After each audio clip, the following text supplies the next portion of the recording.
Okay, so today I want to talk a little bit about my writing process, which I finally have.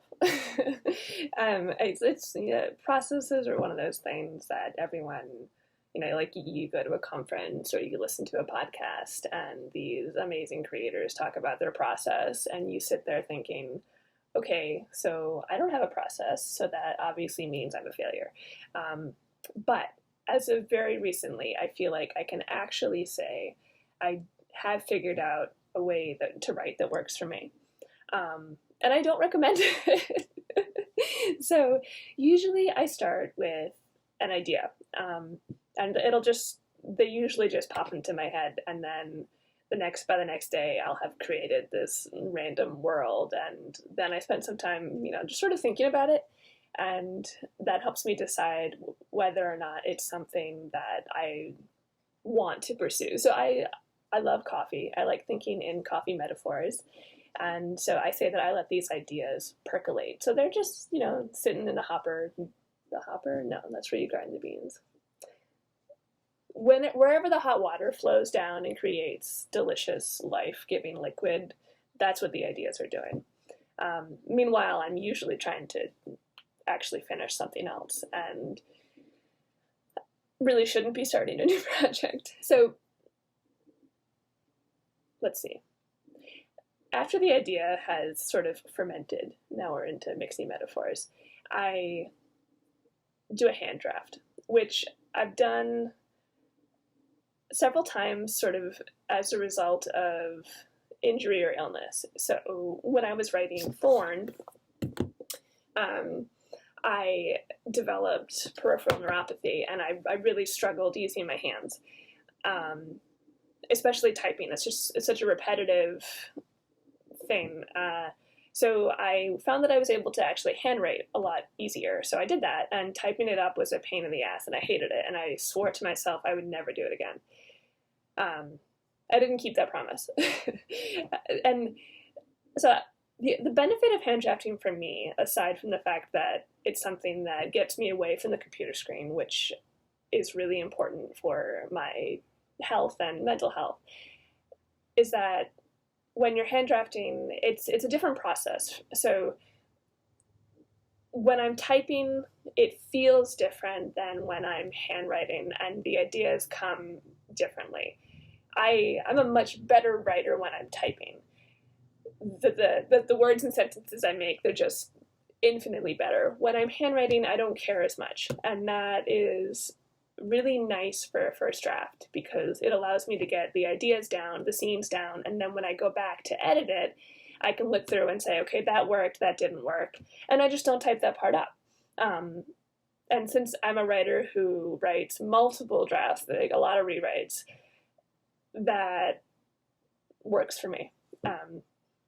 That being said, I have yet to find a free dictation program. I'm sure if I paid for a great dictation program, I would be in a different position, but typing it up is something that I do dread. The other thing that I do when I'm writing, and this is something a professor of mine recommended last year in my MFA program, is to keep a writing journal. So I gave a talk at a school, and they gave me this amazing little pirate notebook, which I've been using to sort of write about what I'm writing. And I cannot recommend this practice enough. It has changed the way that I've written. It's changed the way that I think about my work. It helps me work through ideas. I may even end up writing a little snippet of a scene in there, and yeah. So if you're not keeping a writing journal and you are stuck with a project or a short story or a novel or a poem, I would just write about it. Write about your problems. It will save your partner or your spouse or your friends from listening to you endlessly talk about the same thing over and over and over again. I know that's something that my wife, by like the 17th time I tell her the same problem, she's like, Anna, I thought we fixed this. So I keep a writing journal.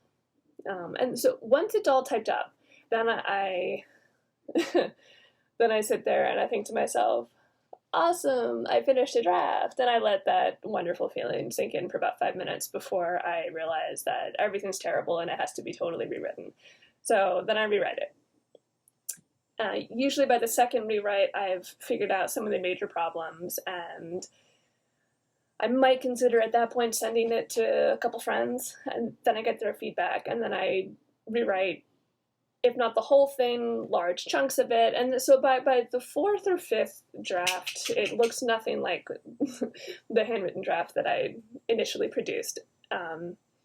And I know writers who plan everything out ahead of time, and then they type up their little scenes, and it all looks beautiful, and it takes them probably a lot less time. And I envy them that, but that's not how I write. It doesn't work for me.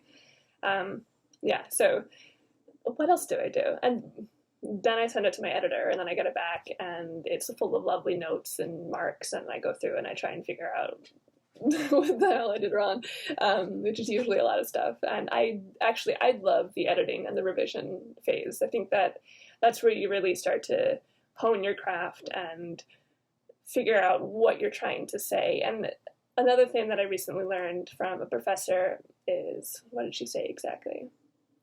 When you're writing, you're making a statement whether you mean to or not. And so it's really important to think about what you've written and make sure that it's saying what you want it to say, because it will say something, and what you don't say or don't include says something. And I think this is especially important when we're talking about including a diverse cast of characters, not for diversity's sake, but especially if you're writing speculative fiction. And we see this a lot with white, straight, male writers who write worlds that reflect their worldview. And that, I don't necessarily, I do fault them for that a little bit, but as a writer, especially a speculative fiction writer, who you include and who you don't include says a lot, and it will affect your readers. And as a member, I'm white, but as a member of the LGBT minority group, I notice that. And then when I read a book that really resonates with me, that I feel like, I can connect with, often because it has people like me, it makes a huge difference. And so, but that doesn't apply necessarily to just, what was I saying? I try and think about what I am saying and what I am unintentionally saying. And if that doesn't line up with what I want it to be, I definitely try and change that. Meanwhile, I'm usually writing a couple of different things as well. So if I'm working on a book on a deadline, obviously that takes priority, but I usually have 2 or 3 other side projects going at the same time. And I find that incredibly beneficial. I know it drives some people crazy, but when I'm working on, so when I was writing Compass Rose, which was my first book, I was also working on Thorn and Nottingham, which both were under different names at that time, so it's funny to think about. But I would get stuck on Compass Rose, and so I would take a break and I would work on one of my different projects. And usually while I was working on a different project, I would figure out what was wrong with the plot in Compass Rose, like why wasn't Rose, and I don't know, I can't think of a specific example. There were so many problems with the book. So for me, multitasking allows me to sort of troubleshoot in the back of my mind. So if you're someone who that works for, I don't ever feel guilty about having multiple projects. If you're someone who that would drive totally crazy, don't take my advice and don't do that, because adding stress to your work I don't recommend that. So that is how I create fiction, and for better or for worse. So I hope that was somewhat insightful, and feel free to ask any questions, like, Anna, why are you so weird, why are you crazy? Maybe not ask those questions because I don't have answers, but anyways, I hope you enjoyed.